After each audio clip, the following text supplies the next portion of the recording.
হে ৰাম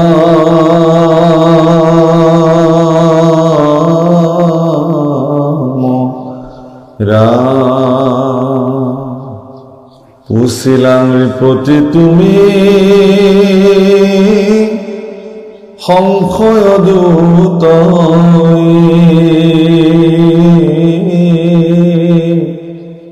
পুন পুনে কলিৰ পাতক এখয়ে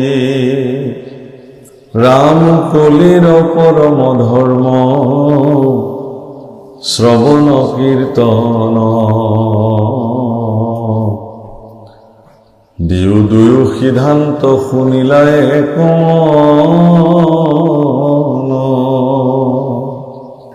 প্ৰলয়ৰ কল্পৰ আৱে শুনিও কমান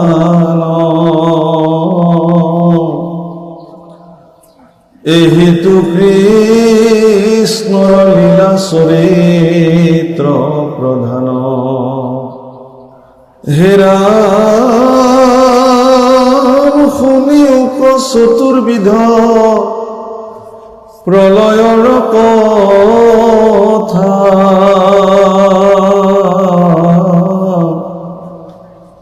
প্ৰথমতে কহু নিত্য প্ৰলয় ব্যৱস্থা।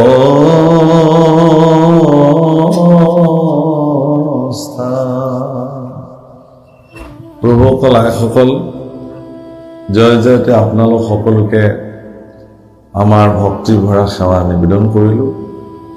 আৰু শইকীয়া বাপৰ গৃহত অনুষ্ঠিত হোৱা আজিৰ এই মহাভাগৱত অনুষ্ঠানৰ পুণ্যক্ষণত শ্ৰীমদ ভাগৱত শাস্ত্ৰৰ দ্বাদশ স্কন্ধৰ অত্যন্ত তাৎপৰ্যপূৰ্ণ অধ্যায় ইতিমধ্যে আজি ইয়াতে ব্যক্ত হৈছে। প্ৰথম স্কন্ধৰ পৰা দ্বাদশ পৰ্যন্তে মহাৰাজ পৰীক্ষিতে এগৰাকী সামৰ্থ্য গুৰু নিৰ্গুণবাদী পুৰুষ মহামহন্ত শ্ৰী সুখদেৱ মহন্তৰ শ্ৰীমুখে জাগতিক জগতৰ তৰণৰ উপায় সন্নিৱিষ্ট হৈ থকা একমাত্ৰ ভক্তিশাস্ত্ৰ শ্ৰীমদ ভাগৱত কথা তেওঁ শ্ৰৱণ কৰিলে। মোটামুটি শেষ হৈছে, দ্বাদশৰ পৰ্যায় পালেহি। মন কৰিবলগীয়া বিষয় এইটোৱে যে যিমানে ভাগৱত পৰীক্ষিতে শুনিছে, যিমানে স্কন্ধসমূহ আগুৱাই আগুৱাই গৈছে, পৰীক্ষিতৰ প্ৰশ্নসমূহো সিমান গভীৰ হ'বলৈ আৰম্ভ কৰিছে। এইটো এটা মন কৰিবলগীয়া কথা। মানে কথা শুনিলেহে গুচে মনৰ সংশয়, কৃষ্ণৰ সেৱাটো ৰুটি তেৱেহে বাহয়। কথা শুনিলে মানে কৃষ্ণ কথা ব্যতিৰেক, ভগৱত কথা ব্যতিৰেক বাকী দৈনন্দিন জীৱনত আমি যিবিলাক কথা কৈ আহিছোঁ এইবিলাকক কথাৰ তালিকাভুক্ত আধ্যাত্মিক দৃষ্টিভংগী কৰা হোৱা নাই।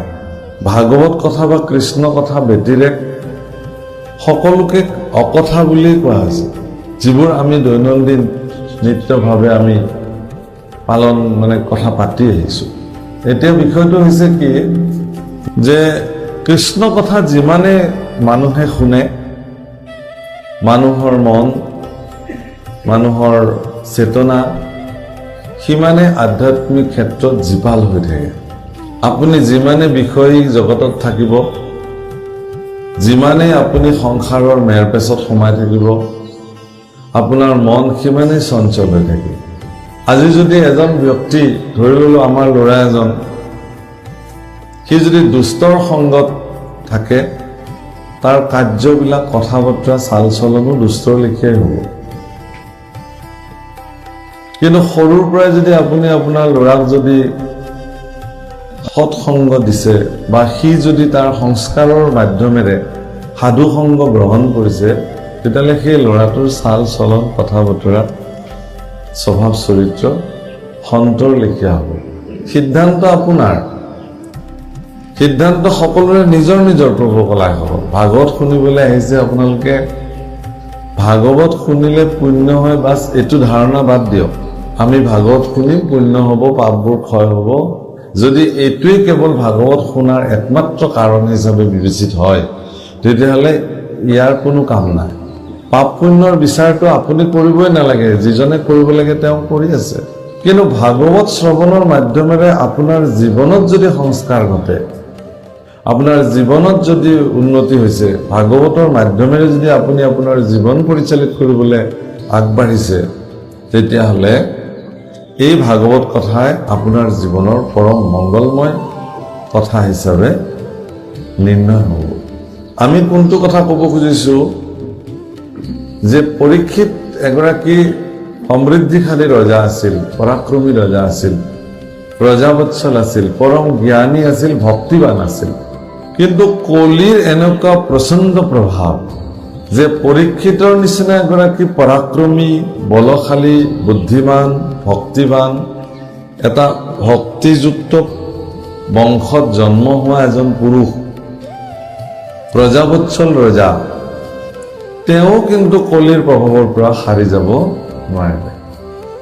অথচ যি পৰীক্ষিতৰ দ্বাৰা কলি নিগৃহীত হৈছে, নিয়ন্ত্ৰিত হৈছিল, ডমিনেট কৰিছিল কলিয়ে, নিজৰ নিয়ন্ত্ৰণত তেওঁক ৰাখিছিল, সেই কলিও কিন্তু সুযোগ বুজি মহাৰাজ পৰীক্ষিতৰ মূৰত উঠিলে আৰু পৰীক্ষিতৰ নিচিনা এগৰাকী সৎ ৰজাক মৃগয়াৰ নিচিনা কথাৰ প্ৰতি আকৃষ্ট কৰিলে, যাৰ কাৰণে মহাৰাজ পৰীক্ষিতে গোটেই অৰণ্যত মৃগয়াৰ পিছে পিছে দৌৰি দৌৰি শ্ৰান্ত হ'ল আৰু এগৰাকী ব্ৰহ্মজ্ঞ ঋষিক অপমান কৰাৰ চলেৰে তেওঁক মৰা সাপ ডিঙিত অৰ্পণ কৰিলে।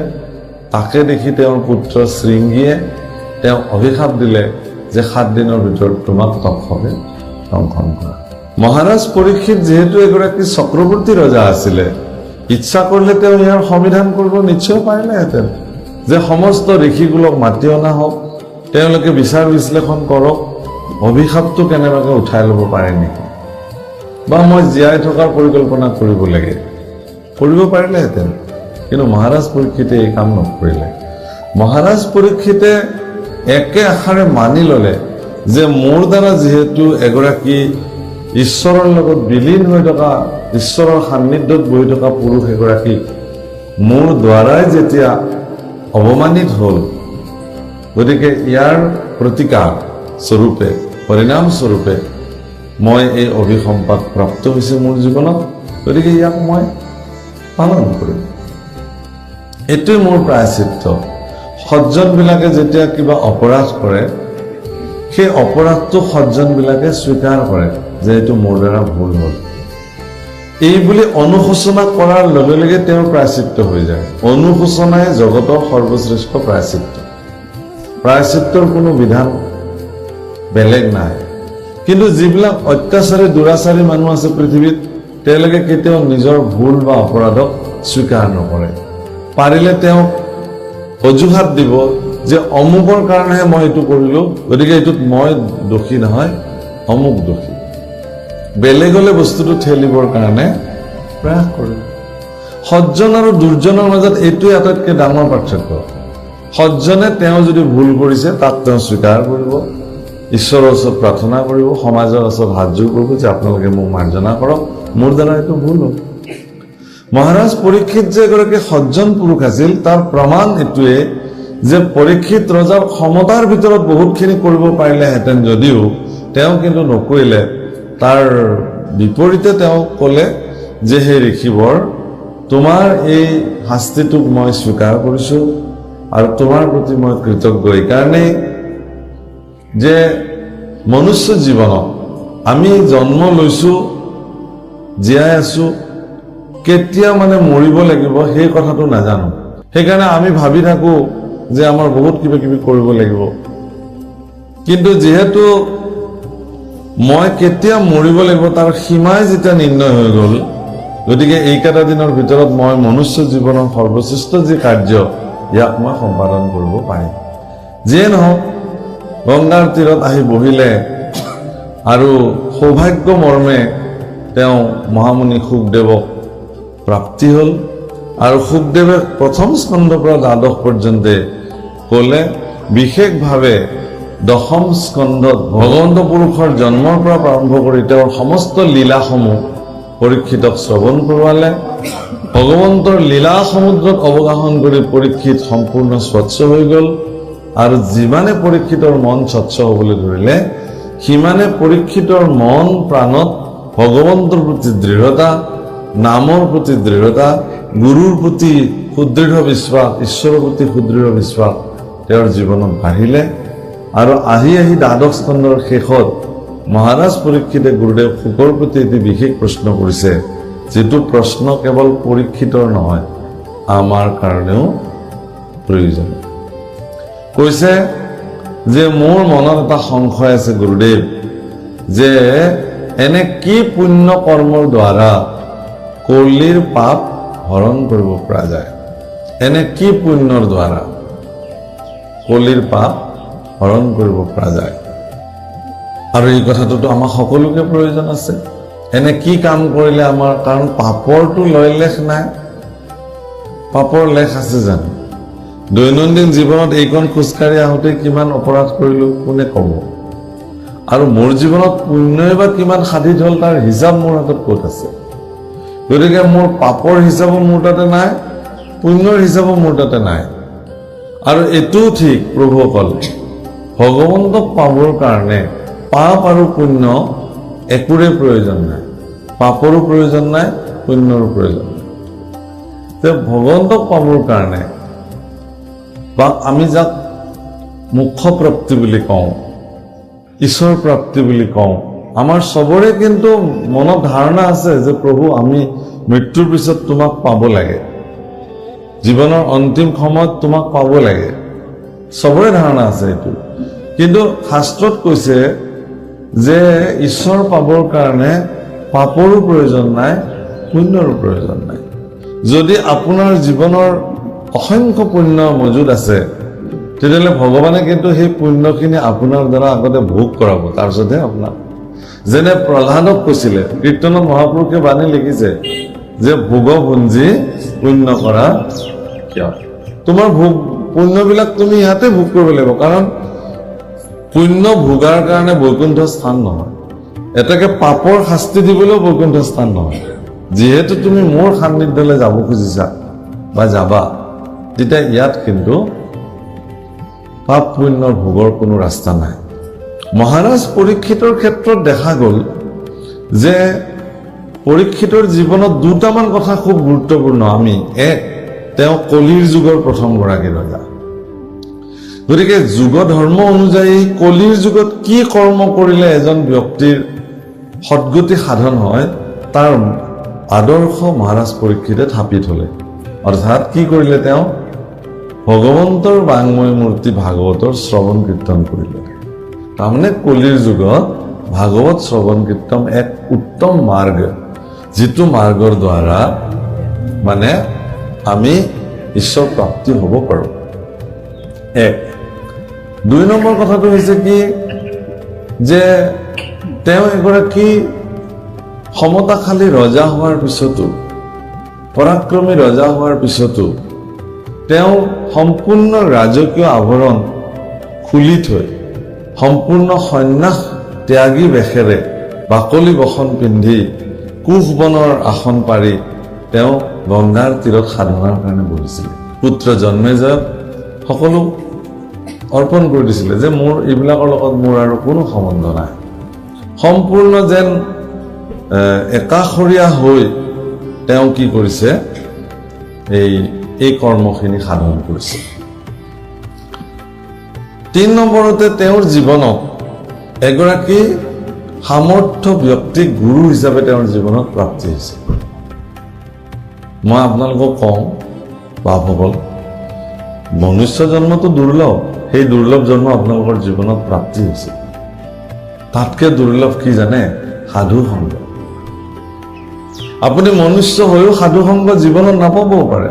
মই মনুষ্য জন্ম পালো, কিন্তু মোৰ জীৱনত সাধু সংগ নহ'লে হ'ব পাৰে। তাতকেও সৌভাগ্যৰ কথা কি, যদি এগৰাকী সৎগুৰু জীৱনত প্ৰাপ্তি হয়। সাধু সংগও পাব পাৰে, কিন্তু সৎগুৰু নাপাব পাৰে। সৎগুৰুৰ কাৰণে তেওঁৰ বাঞ্ছা নাথাকিব পাৰে।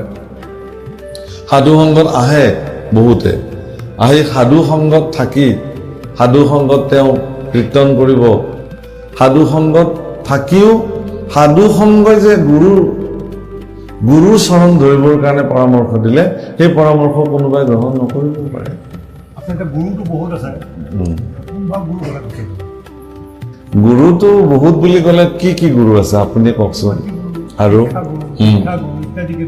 আৰু গুৰু আপোনাৰ জীৱনত প্ৰত্যেকজন গুৰুৰে প্ৰয়োজন আছে কাৰণ মই যে পানী বুলি আজি এইখিনিক যে জানো এইটো যে পানী এইটো প্ৰথম মোৰ মায়ে শিকাইছিলে বাবা পানী খোৱা মইতো তেতিয়ালৈকে নাজানো এইটো যে পানী খাবলগীয়া বস্তু গতিকে পানী যে খাব লাগে ইয়াৰ ধাৰণাটো মোক মায়ে দিছিলে সেইকাৰণে মোৰ মা আদি গুৰু হ'ল মোৰ কাৰণে মোক পিতৃয়ে মোক সৰুৰ পৰা যিখিনি আঙুলিত ধৰি ধৰি খোজকাঢ়িবলৈ শিকালে তাৰ কাৰণে পিতৃও মোৰ গুৰু হ'ল গতিকে মোৰ জীৱনত এতিয়া আৰু মই পানী চিনি পাওঁ গতিকে খোজকাঢ়িব পৰা হলো গতিকে মোক আৰু এতিয়া পিতৃ মাতৃ গুৰু মানৰ প্ৰয়োজন নাই এনেকুৱা হ'ব নেকি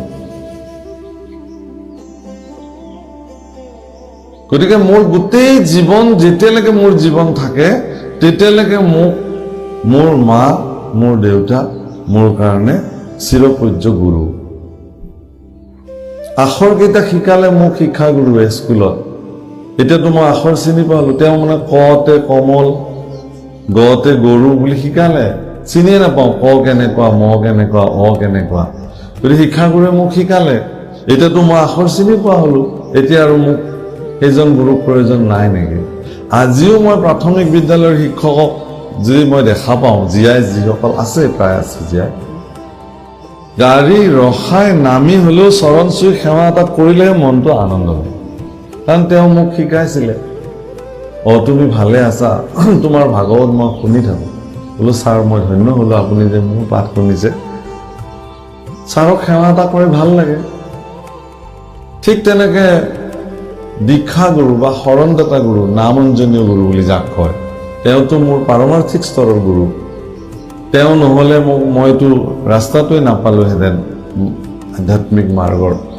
গতিকে তেওঁ মোৰ কাৰণে পূজ্য আৰু পিতৃ মাতৃ শিক্ষা গুৰু মোৰ আধ্যাত্মিক গুৰু নামঞ্জনীয় গুৰুৱে মোক দেখুৱালে এগৰাকী পৰম গুৰুৰ কথা যিটো সমগ্ৰ অসমীয়া জাতিৰ প্ৰাণ প্ৰতিষ্ঠাপক সভ্যতা সংস্কৃতিৰ নিৰ্ণায়ক মহাপুৰুষ শংকৰ মাধৱ দুজনা গুৰুক আমি পৰম গুৰু হিচাপে মানো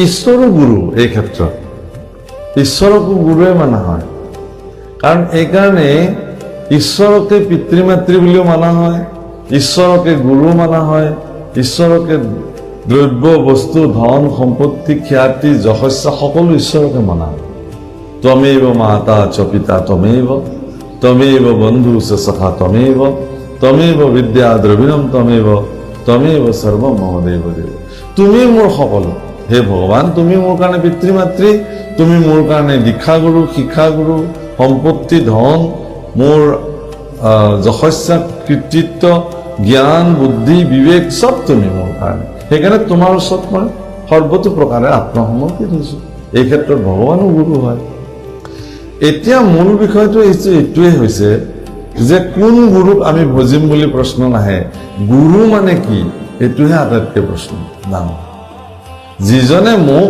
এন্ধাৰৰ পৰা পোহৰৰ বাট প্ৰদৰ্শন কৰিব পাৰে তেওঁই গুৰু সেইজন মনুষ্য হ'ব পাৰে কিবা জীৱ জন্তু হ'ব পাৰে মোৰ কাৰণে ঈশ্বৰ পুৰুষে যেতিয়া বৃন্দাবনলৈকে গৰু চাৰিবলৈ গৈছিল তেতিয়া খুব গৰমতে গছৰ ছাঁত জিৰণি লওঁতে গোটেই গোপবিলাকে দেখিছে যে ভগৱান কৃষ্ণ বৃক্ষবিলাকক প্ৰণাম জনাইছে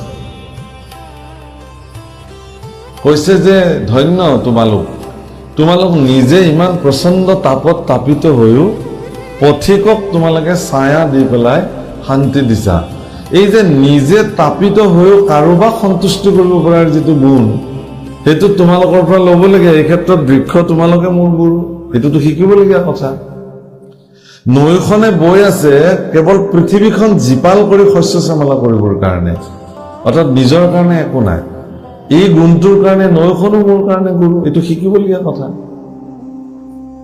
গাইজনীয়ে গাখীৰ দিছে নিজেতো নাখায় আমাৰ কাৰণে গছে ফল দিছে পুষ্প দিছে বনস্পতি দিছে প্ৰকৃতিৰ পৰা আমিবোৰ জীয়াই আছে এতেকে প্ৰকৃতিও আমাৰ গুৰু সেইকাৰণে মহাপুৰুষ শংকৰদেৱ গুৰুজনাই কীৰ্তনৰ হৰমোহন খণ্ডত এটা বাক্য লিখিছে কি আমি জগতৰে শিষ্য তেওঁতো লিখিব পাৰিলেহেঁতেন মই জগতৰে গুৰু আমিহে কওঁ শংকৰদেৱ জগতৰ গুৰু বুলি কিন্তু গুৰুজনৰ নিজৰ অভিমতটো হ'ল কি আমি জগতৰে শিষ্য তাৰমানে আপুনি আপোনাৰ দৈনন্দিন জীৱনত আপুনি এডাল দুবৰি বনৰ পৰা শিকিবলগীয়া আছে এটা ধূলিকণিকাৰ পৰা আমাৰ শিকিবলগীয়া আছে আমি ইমানেই নিকিন এতিয়া চাব এজন ল'ৰাই তাৰ কোনো ধৰণৰ ইনকাম নাই সি ভাৰাক্ৰান্ত হ'ল হৈ সি আত্মহত্যা কৰিবৰ কাৰণে এটা সৰোবৰলৈ গ'ল পাৰতে কিছু সময় বহি জীৱনৰ আলেখ লেখ চিন্তা কৰিছে কাৰণ অলপ পিছততো তেওঁ মৰিবই জীৱন শেষ হৈ যাব হেন সময়তে তেওঁ মন কৰিলে যে পানী কাউৰী চৰাই এটাই সৰোবৰত ডুব মাৰে মাছ এটা ধৰি লৈ আহে আহি মাছটো খুব কৌশলেৰে এনেকৈ ওপৰলৈকে দলি মাৰি দিয়ে দি ঠোঁটেৰে ওপৰতে থাপ মাৰি ধৰে ধৰি সেইটোক গিলে সি একদম নিৰীক্ষণ কৰিছে খুব ভালকে বাৰে বাৰে তাৰপিছত তাৰ মনলৈ ভাৱনা আহিল এই কৌশলটো দেখোন শিকিবলগীয়া কৌশল এইটো শিকিব পাৰিলেতো ভালে আছিলে মৰাৰ সিদ্ধান্তটো বাদ দিলে এটা বস্তু শিকাৰ সিদ্ধান্ত ল'ব যে জীৱনত কিবা এটাতো শিকি মৰিলেও এইটো বৰ বেলেগ কৌশল এই বুলি এডাল কাঠ এডালকে ইমানমান কাঠ এডাল বনাই ল'লে মুখেৰে কাঠডাল আকৌ ওপৰলৈ দলি মাৰি দিয়ে আৰু মুখেৰে থাপ মাৰি ধৰিবৰ কাৰণে প্ৰয়াস কৰে এনেকৈ 1000 বাৰ 1 লক্ষ বাৰ কৰিছে গালত পৰিছে মুখত পৰিছে শৰীৰত পৰিছে ছাল গৈছে কষ্ট পাইছে সদায় এই কামটো কৰে আৰু এটা সময়ত কি হ'ল এনেকুৱা তেওঁ নিখুঁত হৈ গ'ল যে মুখেৰে সেইডাল দলি মাৰি দি দাঁতেৰে থপকৈ কামুৰি ধৰিব পৰা হ'ল এইবাৰ কাঠডাল কাটি এখন ডেগাৰৰ নিচিনা কৰিলে চুৰিৰ নিচিনা সেইখন ধৰা হ'ল এইবাৰ সঁচাকৈ এখন লোহা তীক্ষ্ণ চুৰি কিনি লৈ আহিলে আনি এতিয়া সেইখন মুখেৰে দলি মাৰি দে আৰু ওপৰলৈ যায় আৰু থাপ মাৰি দাঁতেৰে সেইখন কামুৰি ধৰে এতিয়া এই খেলটো তেওঁ বজাৰত দেখুৱাবলৈ আৰম্ভ কৰিলে মানুহে দেখি আচৰিত বাপৰে ইমান এনেকুৱা কৌশল পইচা দিয়ে এটা তাৰ ঢেৰ পইচা হৈ গ'ল জীৱিকা এটা পাই গ'ল মৰাৰ সিদ্ধান্তটো শেষ হৈ গ'ল এতিয়া এজন সজ্জনে এই খেলখন দেখি পেলাই ল'ৰাটোৰ ফালে চাই ক'লে যে হে বাছা তোমাক এই অদ্ভুত কৌশলটো যিজন গুৰুৱে শিকালে তেওঁৰ প্ৰতি মোৰ সশ্ৰদ্ধ প্ৰণাম তেতিয়া সি ক'লে এই মোক কোনো গুৰুৱে এইবিলাক শিকোৱা নাই মই নিজে শিকিছোঁ স্বয়ম্ভৱ মই কৈছে এইটোতো হ'বই নোৱাৰে আমিতো প্ৰকৃতিৰ দাস সকলো আমিতো কোনো স্বয়ম্ভূৰ নহয় আমি স্বতন্ত্ৰ নহয় স্বতন্ত্ৰ পৃথিৱীত এজনেই আছে এটাই সত্তা জগতত স্বতন্ত্ৰ বাকী চব পৰাধীন আমি পৰাধীন ব্যক্তি কেতিয়াও কোনো কাৰণত স্বয়ম্ভূ হ'ব নোৱাৰে তুমি কেনেকৈ হ'বা কৈছে নহয় মই নিজেই মই কোনো গুৰু নাই মোৰ মই নিজে অভ্যাস কৰোঁ এতিয়া আপোনালোকে কওকচোন তেওঁৰ গুৰু আচলতে কোন পানী কাউৰীজনী কিন্তু তাৰ কথাটো হ'ল কি মই পানী কাউৰীজনী গুৰু বুলি কোৱাৰ লগে লগে মোৰ যিটো কৌশল মোৰ যিটো দক্ষতা এইটোৰ ওপৰত এটা হীনমান্যতাৰ ভাৱ আহে নেকি ই পানী কাউৰীৰ পৰাহে এইডাল শিকিলে বুলি পেলাই কিন্তু গুৰুটো গুৰুৱে হয় যাৰে পৰা তেওঁ শিকিছেতো এই যে গুৰুৰ প্ৰতি তেওঁ অৱজ্ঞা কৰিলে তাৰ পিছৰবাৰ তেওঁ সেইখন যেতিয়া দলি মাৰি দিলে ওপৰৰ ফালে সেইবাৰ একদম জিভা কাটি মুখ কাটি সেইখনে বিদাৰি দিলে তাৰমানে গুৰুৰ প্ৰতি কোনো কাৰণত অপমানসূচক হ'ব নালাগে গতিকে মই নকওঁ যে আপুনি অমুককহে গুৰু মানক বুলি এই বাক্যটো কোৱাটো কেতিয়াও উচিত নহয় আপুনি যি সত্তাৰ পৰা আপোনাৰ জীৱনক সমৃদ্ধ কৰিব পাৰিছে সৎ কৰিব পাৰিছে মাৰ্গ দৰ্শন কৰিছে তেওঁৱে আপোনাৰ জীৱনৰ সৰ্বশ্ৰেষ্ঠ গুৰু আমি খুব প্ৰেছাৰ দিওঁ আপুনি অমুকক গুৰু হৈ যাওক মই আছোঁ আপোনাৰ পিছত কিন্তু তেওঁৰ প্ৰতি কিজানি শ্ৰদ্ধা নাথাকিবও পাৰে আপোনাৰ অন্তঃকৰণে যদি কৈছে তেওঁক আপুনি গুৰু হৈ যাওক কাৰণ গুৰু বাহ্যিকভাৱে ভজা বস্তুৱেই নহয় গুৰু হ'ল সম্পূৰ্ণ অন্তঃকৰণে কাৰণ তাততো নৈমিষাৰণ্য তাত গংগাৰ তীৰততো ৮৮,০০০ বেদজ্ঞ শাস্ত্ৰজ্ঞ ঋষি তাত উপস্থিত আছিল। পৰীক্ষিতে কিয় শুকদেৱক বাছনি কৰিলে? কিয় শৌনক কম আছিলে নেকি? তাতে শুকৰ পিতৃ বেদব্যাসো বহি আছে তাত। হা, পৃথিৱীত এনেকুৱা এগৰাকী ব্ৰহ্ম ঋষি নাই যিগৰাকী তাত উপস্থিত নাই। পৃথিৱীত এনেকুৱা এগৰাকী মহৰ্ষি নাই যিজন সেই সভাত উপস্থিত নাই। গতিকে বেদজ্ঞ শাস্ত্ৰজ্ঞ পৰম প্ৰসিদ্ধ ঋষিসকল তাত উপস্থিত থকাৰ পিছতো এগৰাকী বিবস্ত্ৰ দিগম্বৰ এগৰাকী পুৰুষ শুকদেৱক মহাৰাজ পৰীক্ষিতে গুৰু মানি ল'লে। তাৰমানে এইটো এটা জীৱনৰ সৌভাগ্য। মই সেই কথাটোতে কৈছিলো যে আপোনাৰ জীৱনত আপুনি এগৰাকী সৎগুৰু প্ৰাপ্তি হোৱাটো আপোনাৰ জীৱনৰ কাৰণে সৌভাগ্য।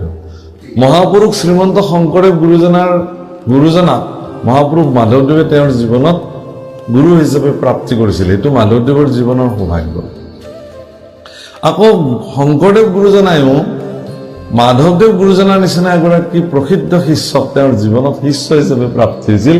সেইটো গুৰুজনাৰ কাৰণেও ভাগ্য। কিন্তু কাৰণ যদি শংকৰদেৱ গুৰুজনাই মাধৱদেৱক সাক্ষাৎ নাপালেহেঁতেন, জীৱনত লগ নহলহেঁতেন, মণিকাঞ্চন সংযোগ বুলি আমি যিটো পাওঁ, বেজবৰুৱাদেৱে কৈ গৈছিল, তেতিয়াহ'লে হয়তো পৃথিৱীৰ অনেক কৰ্ম হয়তো ৰৈ গ'লহেঁতেন। গুৰুজনাৰ সৃষ্টিশীল কৰ্ম যিটো মাধৱদেৱে পূৰ্তি কৰিছে।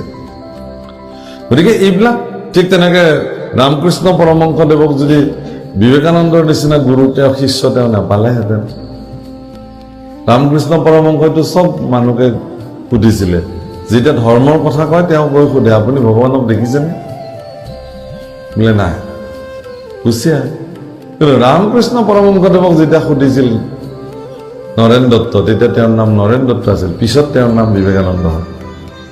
বোলে আপুনি ভগৱানক দেখিছেনে? বোলে অঁ দেখিছো। তুমিও চাব খোজা নেকি? তোমাকো দেখুৱাওঁ তেতিয়াহ'লে।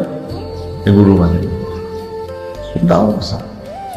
তে প্ৰভুসকল, মহাৰাজ পৰীক্ষিতে সুধিছে যে কলিৰ প্ৰচণ্ড প্ৰভাৱৰ পৰা মুক্ত হ'বৰ কাৰণে, কলিত পাপসমূহৰ পৰা মুক্ত হ'বৰ কাৰণে এনেকুৱা কি পুণ্য ব্যৱস্থা আছে মোক আপুনি জনাওক। আচ্ছা, ইয়াৰ এই সন্দৰ্ভত ক'বলৈ যাওঁতে তেওঁ কৈছে যে কলিৰ পৰম ধৰ্ম শ্ৰৱণ কীৰ্তন। ইতিমধ্যে এই সিদ্ধান্ত দিছে। কেতিয়া দিছিলে? আৰম্ভণিতে দি থৈ দিছে। পৰীক্ষিতে প্ৰশ্ন কৰিছিলে এটা, মৃত্যুমুখী লোকৰ কি কাম? ম্ৰিয় মানস্য কিম কাৰ্যম। সংস্কৃততো প্ৰশ্নটো হৈছে, ভাগৱতত মহাপুৰুষে লিখিছে। আৰু এইটো প্ৰশ্নৰ উত্তৰ তাৎক্ষণিকভাৱে দি কৈছে, প্ৰশ্নৰ উত্তৰ দিওঁ শুনা সাৱধান, কৃষ্ণৰ নামেহে জানা পৰম কল্যাণ। পৃথিৱীত কল্যাণকাৰী বস্তু যদি আছে সেইটো হ'ল ভগৱানৰ নাম। তাত ব্যতিৰেকে পৃথিৱীত কলিৰ যুগত এই মুহূৰ্তত কল্যাণকাৰী বস্তু একোৱেই নাই। কিয় নাই? যে পৃথিৱীত আপুনি যিমান বস্তু দেখিছে চবতে কলিৰ প্ৰচণ্ড প্ৰভাৱ আছে। কলিৰ দ্বাৰা দূষিত। আপুনি ভগৱানক যি যি দ্ৰব্য আজি আমি আগবঢ়াই দিছো, আমি ভাবো নেকি যে এয়া কলিৰ দ্বাৰা দূষিত নোহোৱাকে আছে বুলি? আপুনি নিজে যিজনে আগবঢ়াইছে শৰাই সঁফুৰা, তেওঁ সেই ব্যক্তিজন কলিৰ পৰা দূষিত নহয় বুলি কোনোবাই গেৰাণ্টি দিব পাৰিব নেকি? মই যে আজি ভাগৱতৰ আসনত বহি ভাগৱত কথা কৈ আছো, মই কলিৰ দ্বাৰা দূষিত ব্যক্তি নহয় বুলি মই গেৰাণ্টি দিব পাৰিম নেকি? গমেই নাপাওঁ কোনটো দিশত কলিয়ে মোক প্ৰভাৱিত কৰি ৰাখিছে। কলিৰ প্ৰভাৱৰ পৰা কোনো মুক্ত হ'ব নোৱাৰে। কিন্তু এটাই বস্তু পৃথিৱীত আছে, সেইটো হ'ল ঈশ্বৰৰ নাম। তাক কলিয়ে প্ৰভাৱিত কৰিব নোৱাৰে, কলিৰ সংস্পৰ্শতে তেওঁ আহিব নোৱাৰে। সেই সৰ্বসাৰ। সেইকাৰণে ইয়াত কৈছে যে সেই নাম যোনে শ্ৰৱণ কীৰ্তন কৰিব তেওঁ ধন্য হ'ব।